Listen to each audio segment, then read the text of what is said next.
বন্ধুরা, বং সিরিজের পর্দায় দেখছেন পুরাণ বঙ্গ সাহিত্য মেলা 2025 ষষ্ঠতম বর্ষ। আর 4 থেকে 11ই ডিসেম্বর আপনারা আগেই অবগত হয়েছেন যে এই মেলা অনুষ্ঠিত হবে ইচ্ছাপুর আনন্দমঠ বিদ্যাপীঠ প্রাঙ্গণে। আমার পাশে রয়েছে এই মেলার সঙ্গে অঙ্গাঙ্গিনভাবে জড়িত কর্মকর্তারা। তা প্রথমেই আমি আসি আপনার কাছে স্যার, যে ষষ্ঠ বর্ষ আমরা প্রেস কনফারেন্সে ছিলাম, আমরা আভাস পেয়েছিলাম যে বিভিন্ন প্রকার মেলা তো হচ্ছেই, সাথে পুতুল খেলা, নস্টালজিয়া সমস্ত কিছু সোমবার এখানে থাকছে। কি বলতে চান আজকে মেলা দেখতে দেখতে 9 তারিখ অর্থাৎ ষষ্ঠ দিন দেখে পেলাম আমরা, আপনার অভিমত এবারে 2025-এর মেলা কতটা পরিমাণে এখনো সর্বাঙ্গীনভাবে সুপারহিট? প্রথমেই বলবো যে আমরা প্রত্যেকবার না একটা বিভিন্ন জায়গায় পথসভা করি।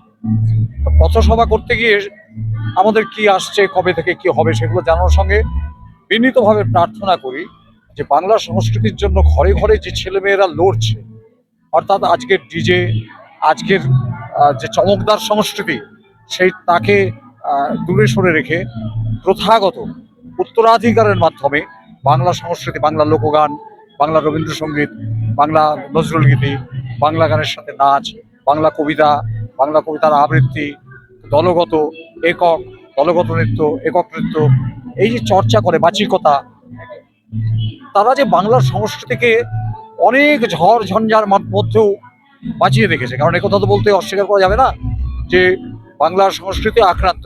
এবং খুব ভালোভাবে যদি আমরা দেখি, বহুদিন ধরে স্বাধীনতার পর থেকে সারা ভারতীয় সংস্কৃতিটাই ইয়াঙ্কি সংস্কৃতি দ্বারা আক্রান্ত।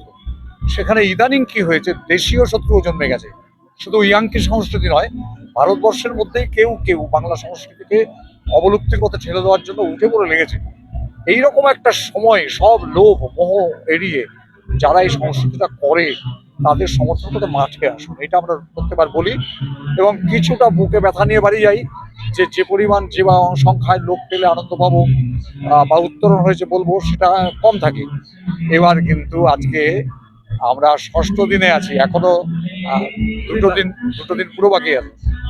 আমি অকপটে বলবো উচ্ছ্বসিত।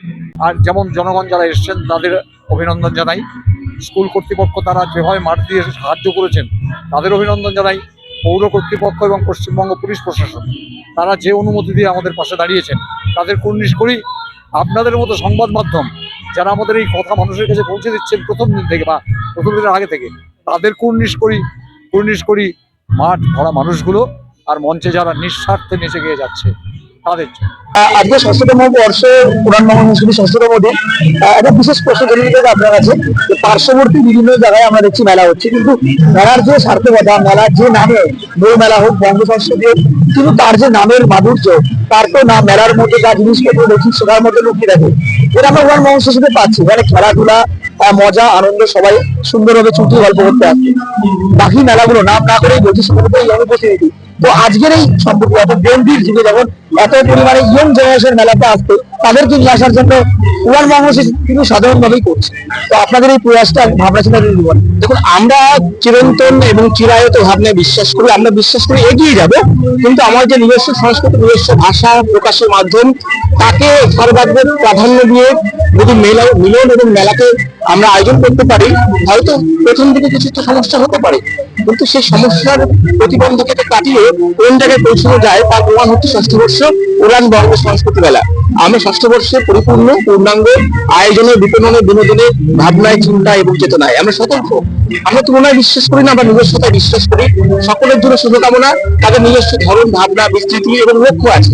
আমাদের লক্ষ্য আমাদের একটাই, যে আমার যে মূল, আমার যে নিজস্বতা, তাকে যদি আমি অস্বীকার করি তাহলে যতই আকাশে উড়ি না কেন, একদিন পায়ের তলের মাটিটা সরে যাবে, তাহলে আমার দাঁড়ানোর কিছু থাকবে না। আমরা তো পুরাণ বঙ্গ সংস্কৃতি মেলায় আমার মাতৃভাষা বাংলা ভাষাকে প্রাধান্য দিয়ে সাংস্কৃতিক বিনোদন থেকে শুরু করে আয়োজন, তার সঙ্গে সঙ্গে সাংস্কৃতিক প্রতিযোগিতা এবং চিরন্তন বাঙালি বাংলার লোক মেলার যে বৈশিষ্ট্য, সেটা মনোহরের দ্রব্য থেকে খাদ্য মেলা, জিলিপি, সমস্ত কিছুই আছে। এবং সঙ্গে বইয়ের প্রাধান্য, যেটা বলছিলেন যে এই সময় যে জেনারেশন যারা সবসময় এখন ডিজিটাল ওয়ার্ল্ডে বেশি ইনভলভ, তাদেরকেও আমরা বইয়ের পাতায় মুখ বুঝতে বাধ্য করেছি এই মেলা এলে। এইটাই আমাদের প্রাপ্ত, এটাই সার্থকতা এবং আগামী দিন এই কাজটাই আপনাদের ভালোবাসা এগিয়ে যেতে চাই। আমি বংশকে ধন্যবাদ জানাবো যারা প্রথম থেকে আমাদের মিডিয়া পার্টনার হিসেবে এই মেলার মাত্রাকে আর অনেকের কাছে পৌঁছে দিয়েছেন। আমাদের সঙ্গে থাকবেন, ভালোবাসবেন।